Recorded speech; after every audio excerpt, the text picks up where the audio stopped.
रात के करीब 2 बजे सड़कें लगभग खाली थी। हल्की बारिश हो रही थी और शहर अपनी रफ्तार से धीरे धीरे सो रहा था। उसी रात दिल्ली पुलिस को एक ऐसा केस मिलने वाला था जिसने पूरे शहर को हिला दिया।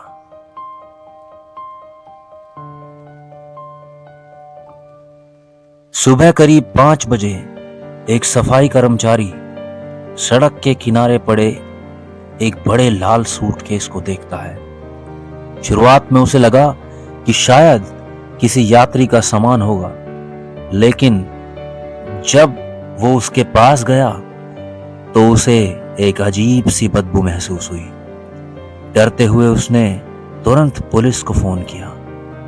कुछ ही मिनटों में पुलिस मौके पर पहुंच गई। सड़क को चारों तरफ से बंद किया। आसपास भीड़ भी जमा होने लगी और फिर जब दिल्ली पुलिस ने उस सूटकेस को खोला तो अंदर एक लड़की की लाश थी। लड़की की उम्र लगभग 24 साल थी। उसके चेहरे पर चोट के गहरे निशान। ऐसा लग रहा था जैसे उसकी मौत काफी दर्दनाक तरीके से हुई है।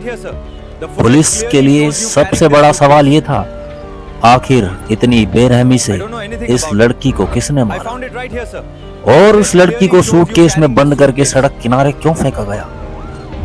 शुरुआती जांच में पुलिस को लड़की के हाथ पर बना एक छोटा सा टैटू दिखाई देता है। उस टैटू की मदद से उसकी पहचान हुई। उसका नाम निशा था। वो एक दिल्ली की प्राइवेट कंपनी में काम करती थी और पिछले दिनों से गायब थी। उसके परिवार ने उसकी मिसिंग की रिपोर्ट भी दर्ज कराई थी। अब पुलिस ने निशा की कॉल रिकॉर्डिंग खंगालने शुरू किए। जांच में पता चला कि मरने से पहले उसकी आखिरी बार बातचीत उसके बॉयफ्रेंड से हुई थी। पुलिस ने तुरंत उसे पूछताछ के लिए बुलाया। शुरुआत में उसने खुद को पूरी तरह बेगुनाह साबित करने का पुरजोर कोशिश किया। उसने कहा कि निशा उससे नाराज थी और 2 दिन पहले से उससे अलग हो गई थी, लेकिन पुलिस को उसकी बातों पर बिल्कुल भी भरोसा नहीं था। जांच आगे बढ़ी और पुलिस के हाथ एक सीसीटीवी फुटेज लगा। उस फुटेज में निशा का बॉयफ्रेंड रात करीब 2 बजे एक बड़ा सूटकेस खरीदता हुआ दिखाई दिया। यही वो पल था जहां पूरा केस पलट गया। जब पुलिस ने उससे सख्ती से पूछताछ की तो आखिरकार वो टूट गया। उसने बताया कि निशा उसे किसी दूसरे लड़के से बात करने पर शक था। दोनों के बीच पैसों और रिश्तों को लेकर लड़ाइयां हो रही थी। घटना वाली रात भी दोनों के बीच भयंकर झगड़ा हुआ था। गुस्से में उसने निशा का गला दबा दिया। कुछ ही मिनटों में निशा की मौत हो गई, लेकिन असली डरावनी बातें इसके बाद हुई। मर्डर करने के बाद उसने पूरी रात लाश के साथ बिताई।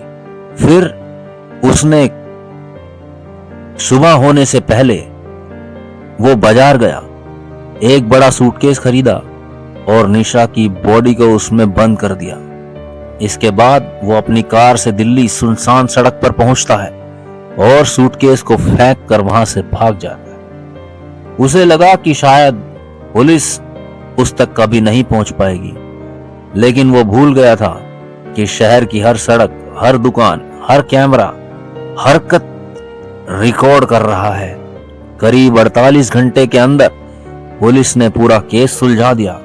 आरोपी को गिरफ्तार कर लिया गया, लेकिन निशा के परिवार के लिए अब बहुत देर हो चुकी थी। एक छोटी सी लड़ाई, गुस्सा, शक इंसान को न जाने किस मोड़ पे लेकर चला जाता है।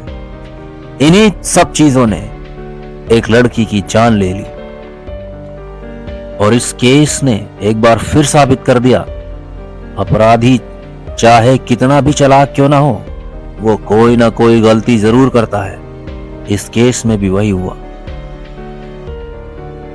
आखिरकार अपराधी पकड़ा गया, क्योंकि क्राइम कभी भी परफेक्ट नहीं होता।